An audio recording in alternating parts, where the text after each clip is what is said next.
You're 18 years old. 6 months ago, you were sitting in a classroom worrying about a history exam. 3 months ago, you got a letter in the mail with an official government seal. 2 months ago, you said goodbye to your mother at the bus station. She held on to you so tight, you thought she might never let go. Now, right now, you're stepping off a C-130 cargo plane onto the tarmac at Tan Son Nhut Air Base. The heat hits you first. It's not like summer back home. This is different. Thick, wet, suffocating. It wraps around your throat like a hand, and you can taste it. Jet fuel, burning trash, something else you can't identify. Something rotten. There are 100 other guys stepping off with you. Fresh faces, clean uniforms. You can see it in their eyes. The same thing you feel. Fear, pretending to be confidence. None of you know what's coming. Not really. The sergeant is yelling, hurrying everyone along. His uniform is faded, stained with red dust. His eyes are different than yours. Older, harder. He looks at you like he's already forgotten your face. Welcome to Vietnam. You've got 365 days. The count starts now. You spend your first week at a processing center. Everything is noise and confusion. Officers shouting names, handed out gear, reading off assignments.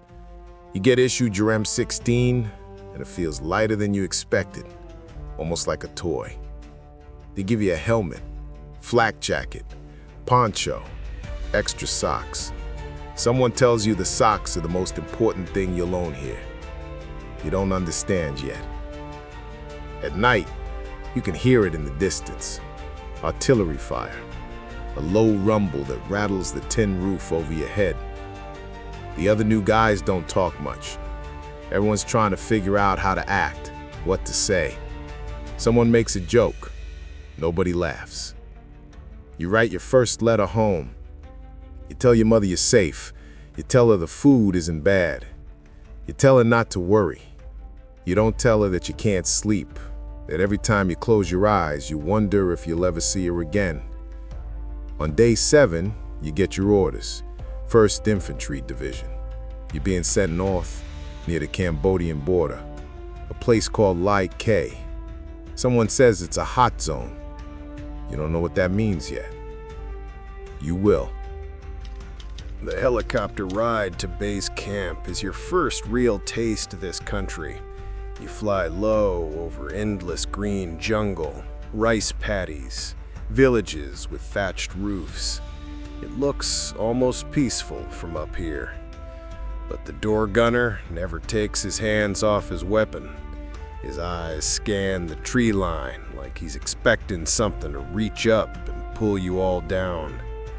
When you land, the rotor wash kicks up red dust that gets in your eyes, your mouth, your lungs. You'll be tasting it for days. Your platoon is waiting. 40 guys, give or take.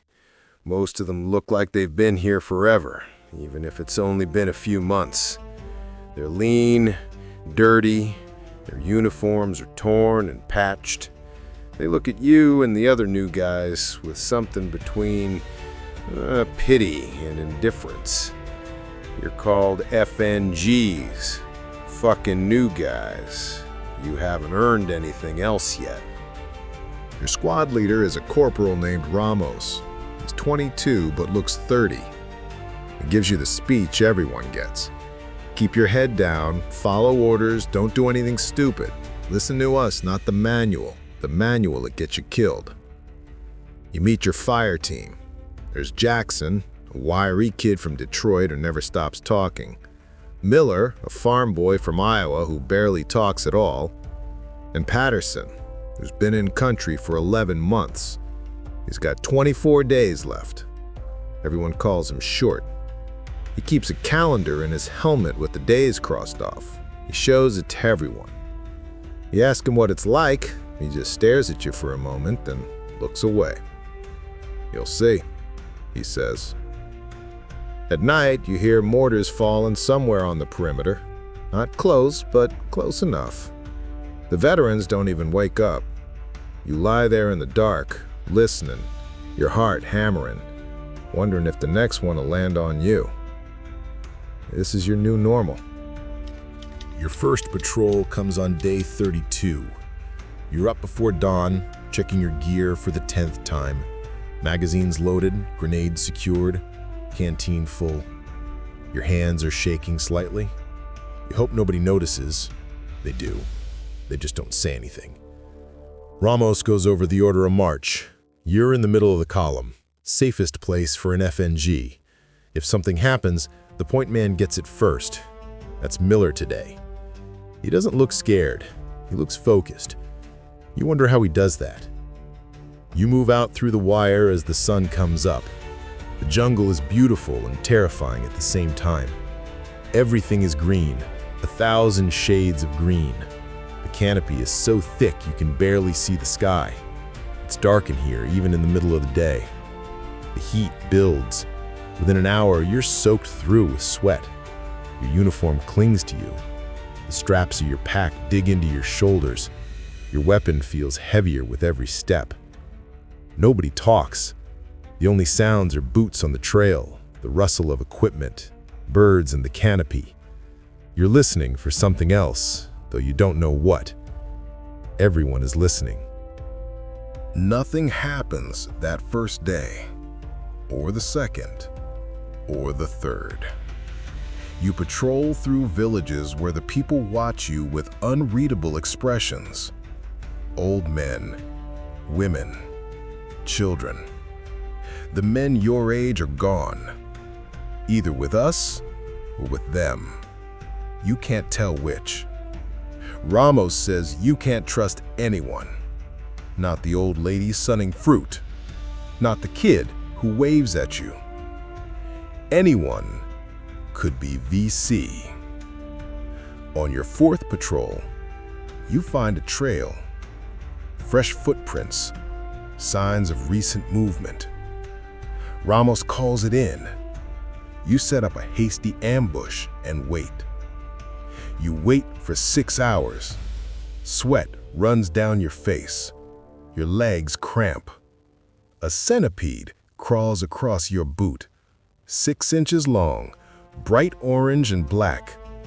Jackson next to you puts his hand on your arm, shakes his head. Don't move.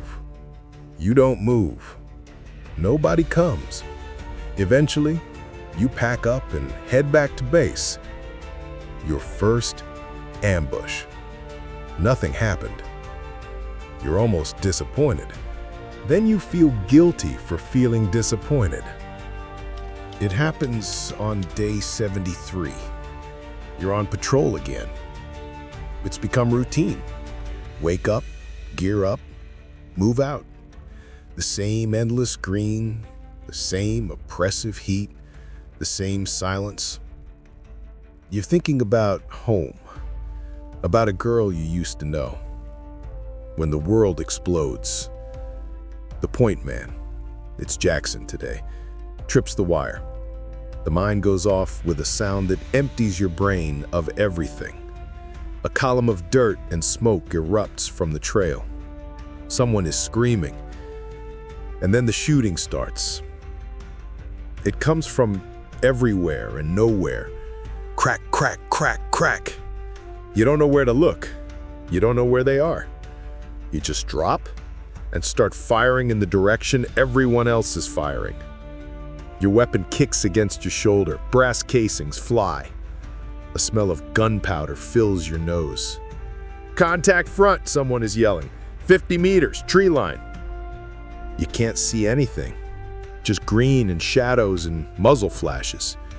You keep firing. Your magazine runs dry and you fumble for another one. Your hands are shaking so badly you almost drop it. The firefight lasts maybe 5 minutes.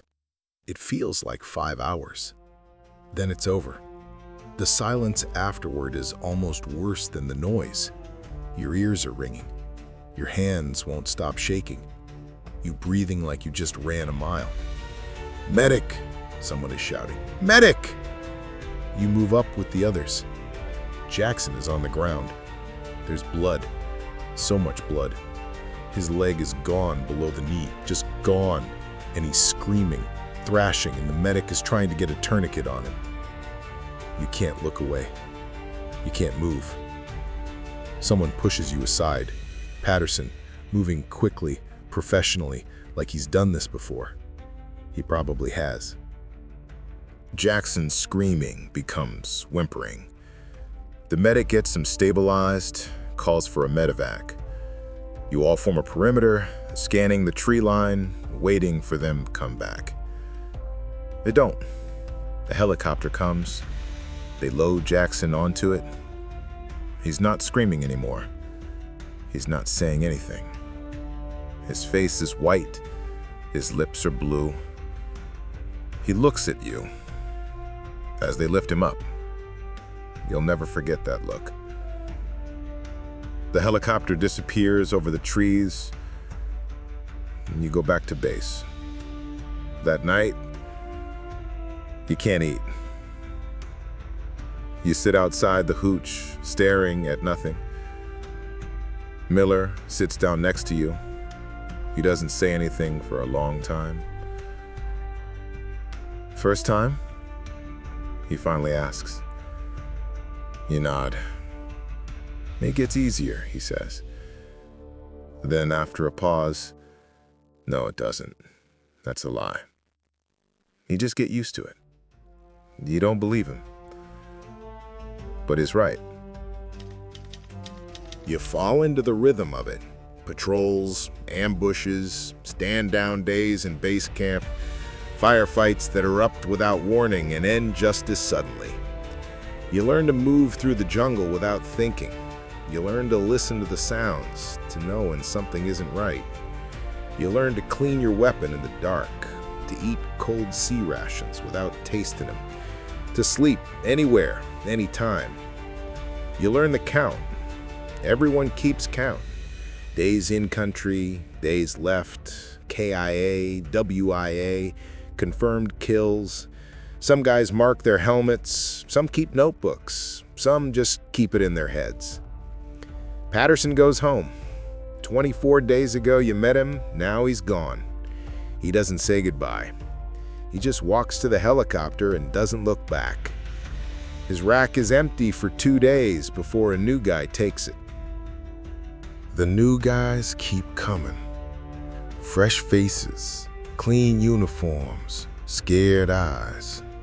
You're not an FNG anymore. You're a veteran now, though you don't feel like one. You've got 4 months in country. You're not new, but you're not short either. You're in the middle, the most dangerous place to be. Not careful like the new guys, not careful like the short-timers, just there. You go on an operation called Cedar Falls. Big sweep through the Iron Triangle. They say there are whole VC regiments hiding in there. You spend 3 weeks patrolling, setting up, patrolling again. You find tunnels, vast complexes underground, entire cities beneath the jungle. You throw grenades in, pump CS gas in, collapse them with explosives. You find bodies sometimes. VC killed in airstrikes or tunnel collapses. And you find civilians, people living in the jungle, in the tunnels, trying to survive. Old people, children, too young or too old to fight. You don't know if they're VC or not. Nobody knows. One village. You're ordered to search it for weapons. The people stand outside their huts, watching you tear through their homes. You find a rifle buried in a rice storage bin. Someone's grandfather. An old French rifle from the last war. The lieutenant orders everyone rounded up. You stand guard while they're questioned. A woman is crying, holding a child. The child is maybe 3 years old. He looks at you with huge, dark eyes. You look away. You don't find anything else. Eventually, you move on. You don't know what happened to those people. You try not to think about it. The rains come. For 2 months, it rains almost every day. Not the quick afternoon showers you might get back home. This is biblical, apocalyptic rain. It falls in sheets, turning everything to mud. The trails become rivers. Your foxhole fills with water faster than you can bail it out. Everything you own is wet. Your clothes, your gear, your letters from home. The paper disintegrates in your hands. Nothing dries out. Your skin wrinkles and splits. Jungle rot sets in. Fungal infections between your toes, on your groin, under your arms. The medic hands out antifungal powder, but it doesn't help. Everyone has it. The rain makes everything harder. You can't see as far, can't hear as well. The enemy uses the rain as cover. Ambushes and attacks increase. You lose 2 guys in 1 week. Henderson, shot through the throat during a night ambush, and Kowalski, who stepped on a mine that the rain had exposed. You're on a patrol when you find them. A platoon from another company. They'd been missing for 3 days. You find them in a small clearing, laid out in a row. 9 men, stripped, mutilated. A message. Nobody says anything. You help load them into body bags. Your hands are shaking again, like that first firefight. You thought you were past that. That night, your platoon gets drunk on contraband whiskey someone bought in the village. You all sit in the rain, passing bottles, nobody talking. What is there to say? You're halfway through. 183 days down, 182 to go. The count continues. They hit you on the night of January 30th. It's the Lunar New Year, Tet. There's supposed to be a ceasefire. Everyone knows the Vietnamese take their holidays seriously. You're told to stand down, relax. Some guys go into Saigon on leave. You're assigned base security. An easy night. At 200 hours, the mortars start falling. Not random harassment fire. This is concentrated, coordinated. Dozens of rounds slamming into the base. You're up and running for the bunker before you're fully awake. Explosions all around, the earth shaking. Someone is screaming, but you can't see them in the dark. Then the ground assault starts. They're coming through the wire. NVA, North Vietnamese Army regulars, not VC guerrillas. Organized, disciplined, attacking in force. You can see them in the light of the flares, waves of them, firing as they come. Your platoon is rushed to the perimeter. You take position in a fighting hole, firing into the darkness. The machine gunner next to you is putting out a continuous stream of fire, red tracers arcing out into the night. The sound is deafening. They keep coming. They reach the wire, blow holes in it with satchel charges. Some make it through. You're firing on full auto now, burning through magazines. Your barrel is so hot you can see it glowing in the dark. An RPG streaks past your position and explodes behind you. Shrapnel whistles overhead. Someone is hit, crying out. You keep firing. The Levite lasts until dawn. By the time the sun comes up, the ground in front of your position is carpeted with bodies. Dozens of them, maybe more. You can't count. Don't want to count. Your platoon held. You lost 3 men, 15 wounded. Could have been worse. In Saigon, at the embassy, in Hue, it is worse. Much worse. You hear the reports over the radio. Attacks everywhere. Simultaneous. Coordinated. The whole country is burning. The Tet Offensive. They'll call it a military defeat for the enemy. We killed thousands of them. We held every position, but sitting there in the gray dawn, surrounded by bodies, your hands shaking, your ears ringing, stinking of powder and blood and fear, it doesn't feel like victory. It feels like something broke, something you can't quite name. After Tet, the war changes. Or maybe you change. It's hard to tell. The operations continue. Search and destroy, search and clear. You move through villages, through jungle, through the same areas you've patrolled before. You see the same faces, have the same conversations with the same interpreters. You find weapons caches, you take sniper fire, you call in airstrikes and artillery. The explosions tear through the jungle, turning trees to splinters. Sometimes you find the enemy, sometimes you don't. The body count becomes everything. Every after-action report demands it. How many confirmed kills? How many probable? The numbers go up the chain. You hear they're reported on the evening news back home. You wonder if anyone believes them. Your platoon gets a new lieutenant, fresh from the States, fresh from OCS. 23 years old with a college degree and 12 weeks of training. He tries to run things by the book. After 2 weeks and one bad ambush, he starts listening to the NCOs.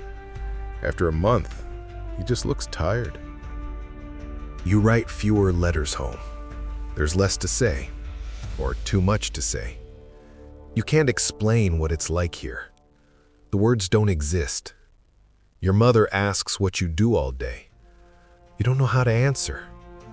How do you tell her you walk through jungles looking for people to kill and they're looking for you? How do you tell her about the heat, the fear, the boredom punctuated by moments of pure terror? You stop trying. You write that you're fine, that you're safe, that you miss her. All lies. You don't know if you're fine. You're definitely not safe. And home feels like something from another life, something that happened to a different person. Miller gets hit. Shrapnel from a mortar during a night attack. Not bad enough to send him home, bad enough to send him to the hospital in Da Nang for 2 weeks. When he comes back, he's quieter than before. You didn't think that was possible. A journalist embeds with your unit for a week. He asks you questions.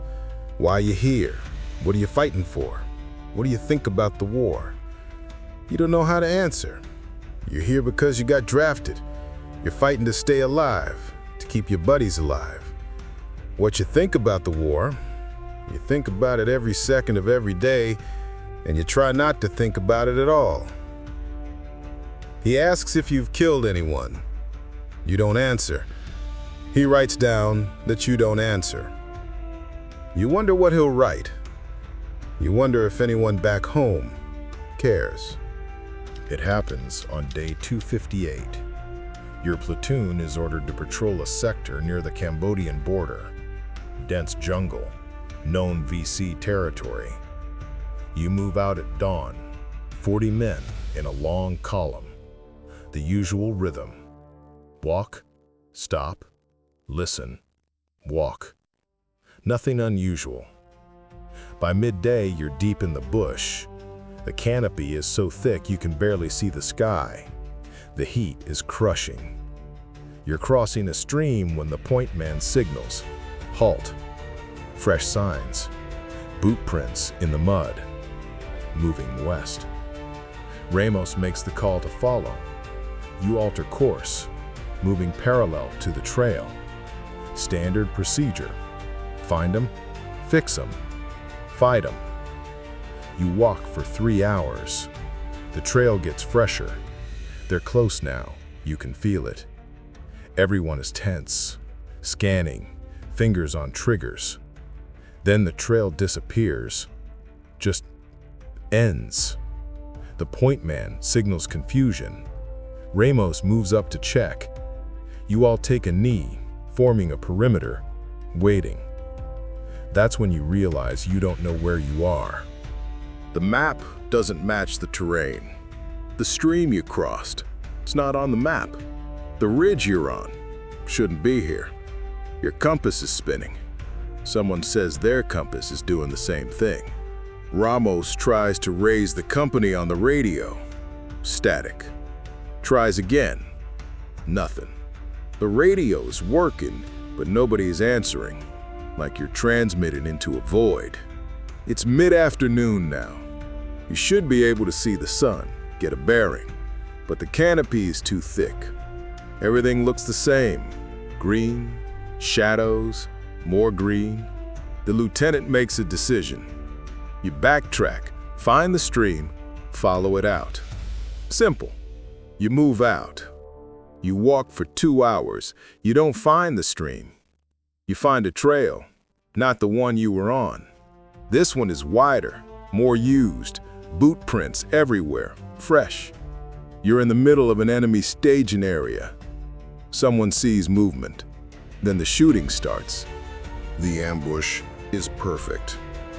They're above you, on both sides, crossfire. You can't see them, but you can hear them. AK-47s, RPGs, machine guns. Someone is screaming orders in Vietnamese. There are a lot of them. Your platoon returns fire, but you're in a kill zone. The lieutenant is hit in the first 30 seconds. Ramos takes command, screaming orders, trying to organize a withdrawal. You're firing uphill, at shadows, at muzzle flashes. Your magazine runs empty. You reload. Fire again. Miller goes down next to you. Just drops. You grab him, start to drag him, but he's dead before you move him 3 feet. Half his head is gone. You leave him. You have to. The platoon breaks into small groups, moving, firing, trying to get out of the kill zone. You're with Ramos and 3 others. You bound back, one group covering while the other moves. Standard battle drill. Except nothing is standard. You're lost. You're surrounded. And it's getting dark. You move through the jungle in the twilight. You can hear the enemy all around you. Voices, movement, whistles. They're hunting you. You move quietly, slowly. When someone signals freeze, you freeze. You breathe through your mouth so they won't hear you. Night falls. You can't see your hand in front of your face. You huddle together in the dark, not moving, barely breathing. You can hear them passing within meters of your position, flashlights cutting through the dark, voices. If one of them shines a light in your direction, you're dead. You wait. An hour. 2 hours. Forever. Eventually, the sounds fade. You wait longer. When Ramos finally whispers for you to move, you almost can't. Your muscles have locked up, your legs don't work, but you move. You walk all night. No lights, no talking, feeling your way through the dark. At dawn, you find a clearing. The radio suddenly crackles to life. Ramos gets through to the fire base. He gives them your position, best guess. He calls for extraction. The helicopters come an hour later. You pile in. 7 men left from a platoon of 40. 7. You don't know what happened to the others. Some made it out other directions.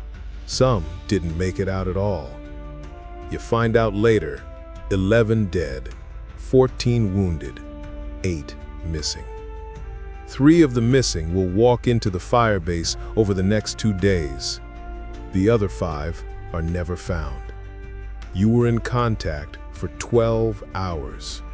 You were lost in the jungle for 18 hours. It feels like a lifetime. Something changes after the lost patrol. In you, in everyone. The faces around you are different now. The guys who were here when you arrived, most of them are gone. Killed, wounded, rotated home. The platoon is full of new guys now. You're one of the old-timers. 9 months in country. People listen when you talk. You don't want them to. You start having dreams.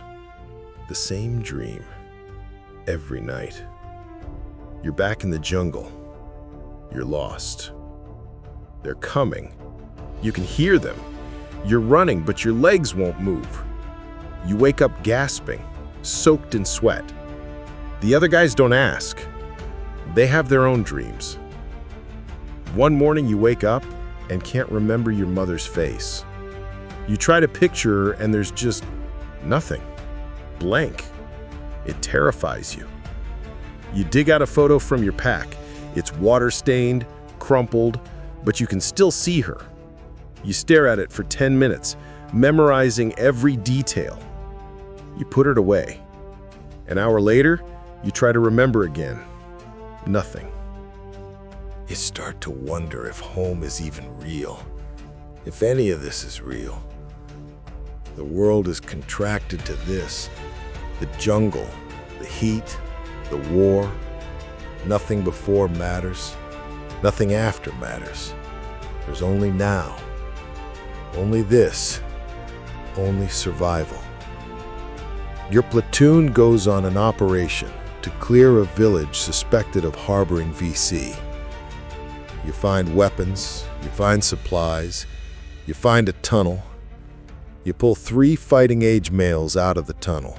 They're not armed. They don't resist. The interpreter questions them. They say they're rice farmers. They always say they're rice farmers. The lieutenant orders them detained. They're zip-tied, sitting on the ground, guarded. One of them is young, maybe 17. He looks terrified. You look at him and wonder. Is he VC? Is he just a farmer? Does it matter? Someone finds a firing position overlooking the trail. Fresh cigarette butts. American cigarettes. Someone was watching you, waiting. Maybe for you to leave. Maybe for you to let you guard down. The lieutenant changes his mind. He makes a call. You don't hear what's said, but when a helicopter comes, it's not to pick up prisoners.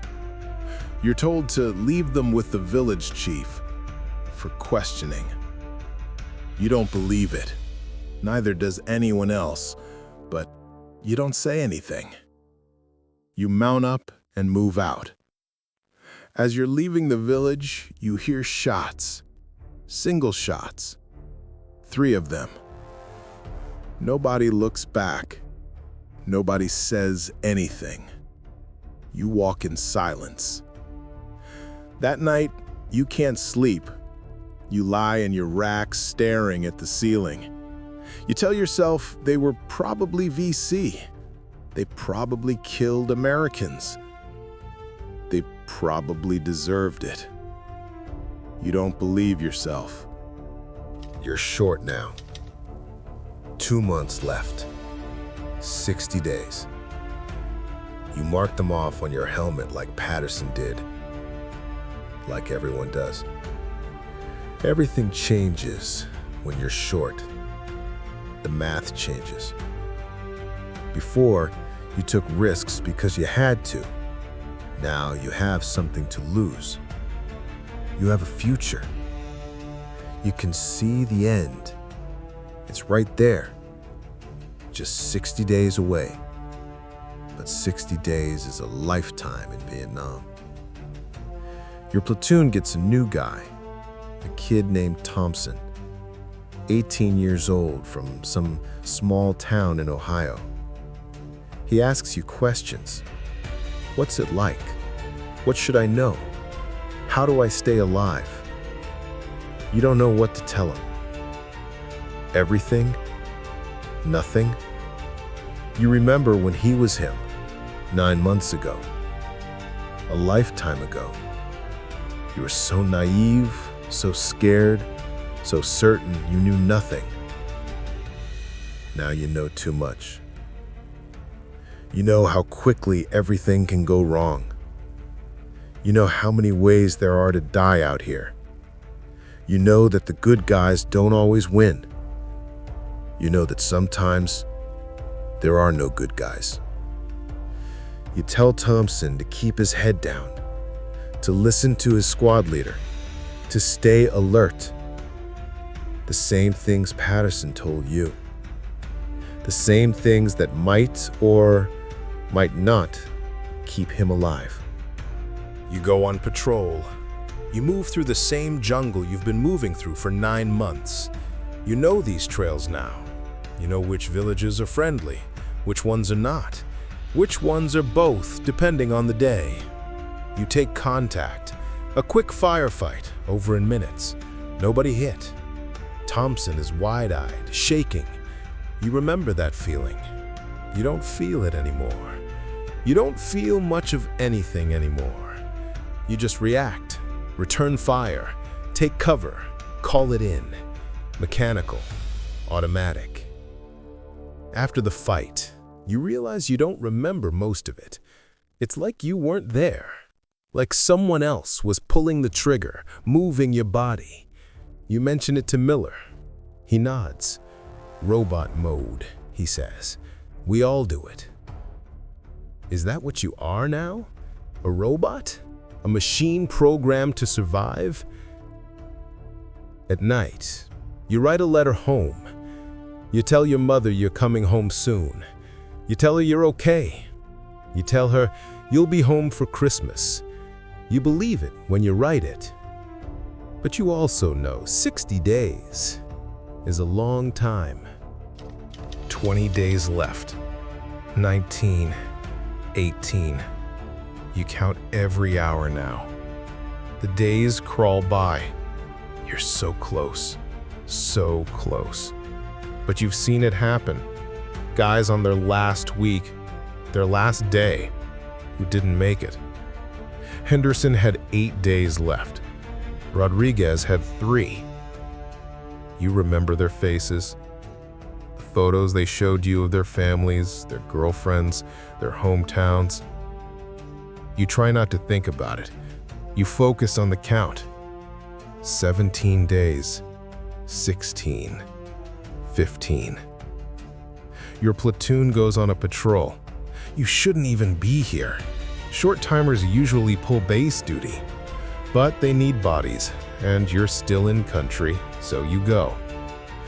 You move carefully, more carefully than ever. Every step could be your last. Every bush could hide an enemy. Every stretch of trail could be mined. Nothing happens. You make it back. 14 days. Thompson gets hit. A sniper. Single shot. Catches him in the shoulder. Not fatal. He'll recover. He'll probably go home. He's been in country for 3 weeks. He's crying. From pain, from fear, from relief. You help load him on the medevac. He looks at you as they close the door. You wonder if you looked like that once. Probably. 13 days. 12. 11. You start having the dreams again. But now they're different. In the dreams, you're home. You're sitting at the dinner table with your family. Everything is normal. And then something happens. You hear a noise, see movement, and suddenly you're back in the jungle. Or the jungle is in your house. The two worlds bleeding together. You wake up confused. Where are you? For a moment, you don't know. 10 days. 9, 8. You're cleaning your weapon when Ramos sits down next to you. He doesn't say anything for a while. Just sits there. You scared? He finally asks. Of what? Going home. You think about it. You should be excited. You should be happy. But he's right. You are scared. Because you don't know what's waiting for you there. You don't know if you can go back to being who you were. You don't know if that person even exists anymore. Yeah, you say. I'm scared. He nods. Me too. I got 60 left. It goes fast. You lie. He smiles. No, it doesn't. 7 days, 6, 5. They pull you off patrol. Short-timers don't go to the field in their last week. Too risky. Too much bad luck. You're assigned to base details, filling sandbags, burning trash. Meaningless work. Safe work. You should be relieved. Instead, you're restless, anxious. The waiting is worse than the patrols. At least in the field, you're doing something. Here, you're just sitting, thinking, counting. 4 days, 3 days. Your platoon goes out on patrol. You watch them gear up, move out. You know every face. Miller, Ramos, a dozen others. You've kept them alive, they've kept you alive, and now you're leaving them behind. You feel guilty, like you're abandoning them, like you're escaping while they're still here. Miller catches your eye as they're leaving. He nods. You nod back. There's nothing to say. Either he'll make it or he won't. Either you'll see him again, or you won't. That's how it works here. You don't say goodbye. You just leave. 2 days left. You pack your gear. You throw away most of it. You keep your lucky lighter, even though you don't smoke. You keep a spent shell casing. You keep a photo of your squad, taken 6 months ago. Half the faces in that photo are gone now. You don't keep your uniform. It's rotted, torn, stained with things you don't want to remember. They'll issue you a new one for the flight home, clean and pressed, like none of this ever happened. 1 day left. You can't sleep. You lie in your rack, listening to the sounds of the base. Generators humming, distant radio chatter, artillery fire from somewhere far away. Sounds that have been your constant companions for a year. Tomorrow, you'll never hear them again. You think about all the things you've seen, all the things you've done, all the things you'll never be able to talk about, never be able to explain. They'll ask you when you get home, what was it like? And you'll say it was hot. It was scary. You'll say you're glad to be home. And they'll nod, satisfied, and change the subject. And you'll let them. Because how do you explain? How do you make them understand? You can't. So you won't try. You think about the guys who didn't make it. Jackson, Henderson, Rodriguez, Kowalski. Miller from the Lost Patrol. The first Miller, not the one still here. Patterson made it home. But the others, so many others. You remember their faces, all of them. You wonder what you'll tell their families if you ever meet them. That they were brave? They were. That they died for something? Did they? You don't know. You don't think anyone knows. You think about the kid in the village, the one with the huge dark eyes. You think about the prisoners. You think about all of it. Everything you saw, everything you did, everything you failed to do. You're going home, but you're not the same person who left. That kid who stepped off the plane 1 year ago, he's dead. He died somewhere in this jungle, on one of those patrols, in one of those firefights. You don't know exactly when, but he's gone. You're someone else now. Someone harder, someone colder, someone who knows things no 18-year-old should know. You wonder if your mother will recognize you. You wonder if you'll recognize yourself. The day starts before dawn. You're up, showered, dressed in the new uniform they issued you. It fits perfectly. It's clean. You look like a soldier. You feel like an imposter. You walk through the base one last time. Everything looks different.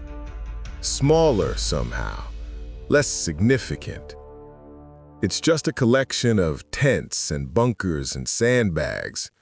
But for a year, it was the world. For a year, it was everything. At the airfield, there are dozens of others waiting. All short-timers, all going home. Everyone has the same expression, a mixture of relief, disbelief, and something else, something harder to name. Nobody talks much. Everyone is superstitious. Until your wheel's up, until you're over the ocean, nothing is certain. You've heard the stories. Mortars hitting the airfield during boarding, helicopters shot down on the way to Tan Son Nhut, guys who made it 364 days, then didn't make it home. So you stand there in silence, watching the plane taxi in. The Continental Airlines 707, commercial, white and gold livery. It looks so out of place here, so impossibly clean and normal, like something from a dream. They call your manifest number. You grab your duffel and walk toward the plane. Each step feels surreal. Your boots on the tarmac, the stairs under your feet, the door, the interior, actual seats, carpet, flight attendants in neat uniforms smiling at you. Smiling. You'd forgotten what that looked like. You find a seat by the window.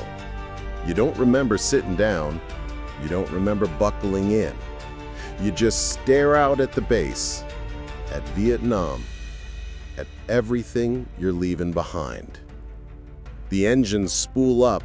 The plane begins to taxi. You can see the perimeter, the wire, the bunkers, guys on guard duty watching the plane. That was you. That was your life. The plane turns onto the runway. The engines roar. You're pressed back into the seat as it accelerates. The nose lifts. The wheels leave the ground. You're airborne. Someone in the back of the plane lets out a whoop, then another. Then the whole plane erupts, cheering, clapping, shouting. Grown men crying. A year of tension, fear, and death released in one moment of pure joy. You don't make a sound. You just watch through the window as Vietnam falls away below you. The base, the jungle, the rivers, all of it shrinking, disappearing. Soon, there's just clouds, then just ocean. You made it. You survived 365 days. You're going home. But as the plane levels off and the celebration around you dies down, you realize something. You're leaving Vietnam, but Vietnam isn't leaving you. It's in you now, in your head, in your bones, in your dreams. It will always be there. The flight attendant comes by offering drinks. Coffee, soda, juice, normal things. You take a Coke. The first cold soda you've had in a year. It tastes like nothing. Or maybe you've forgotten what it's supposed to taste like. You try to sleep. You can't. You're exhausted, but sleep won't come. So you sit there, watching the clouds, thinking about everything and nothing. Hours pass. The pilot announces you're approaching Alaska, a refueling stop, American soil, technically. The plane lands. You don't get off. Just sit there while they refuel. Through the window, you can see snow on the mountains. Snow. You'd forgotten about snow, about cold, about seasons. For a year, there's only been heat and rain. You take off again, more hours. Someone tries to start a conversation, asks where you're from, where you served, what you did. You give short answers. You don't want to talk. They get the message and stop trying. You think about what's waiting for you. You sent a telegram from Tan Son Nhut. Your mother knows you're coming. She'll be at the airport. Your father too, probably. Your little brother. You try to imagine seeing them, hugging them, being home. You can't picture it. It's like trying to remember a dream after waking. The details slip away. The pilot announces descent into Travis Air Force Base, California. Home. America. The plane drops through the clouds. You see land. American land. Highways, houses, cars. It looks so peaceful, so clean, so impossibly normal. People down there living their lives, not knowing, not understanding.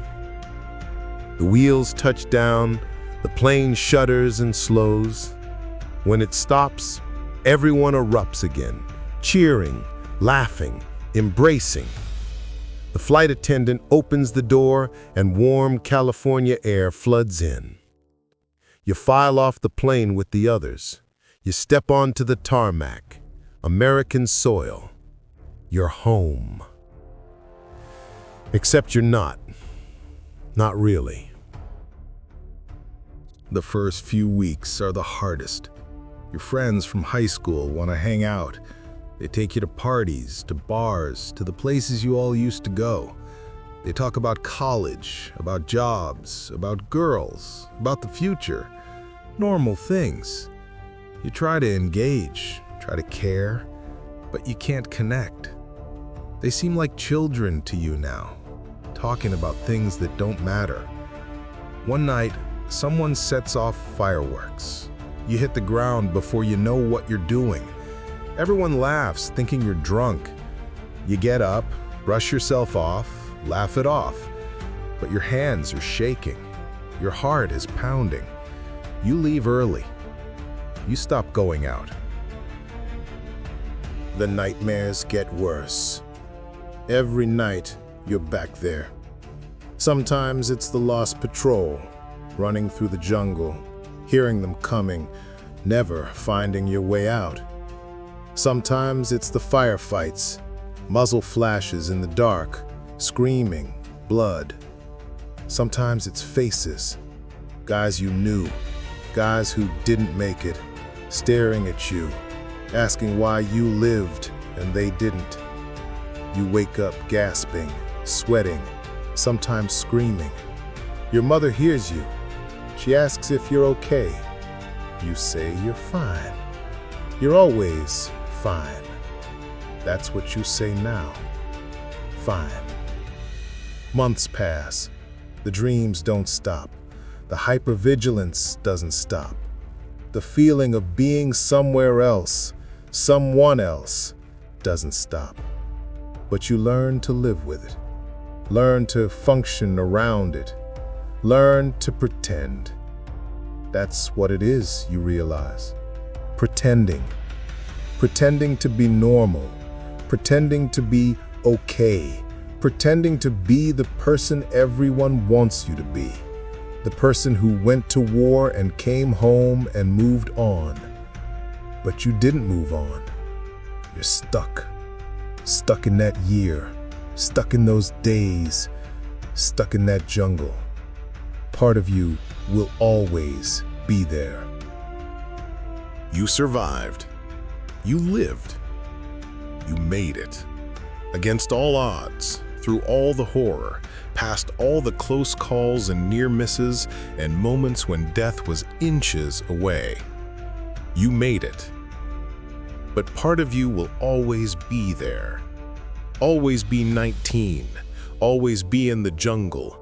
Always be counting down the days. 365 days in Vietnam. A lifetime everywhere else. This is what war does. This is what it costs. This is the truth that every veteran carries, that every generation needs to understand before they send another generation of 18-year-olds to count their own 365 days. Remember them, the ones who went, the ones who came back, the ones who didn't.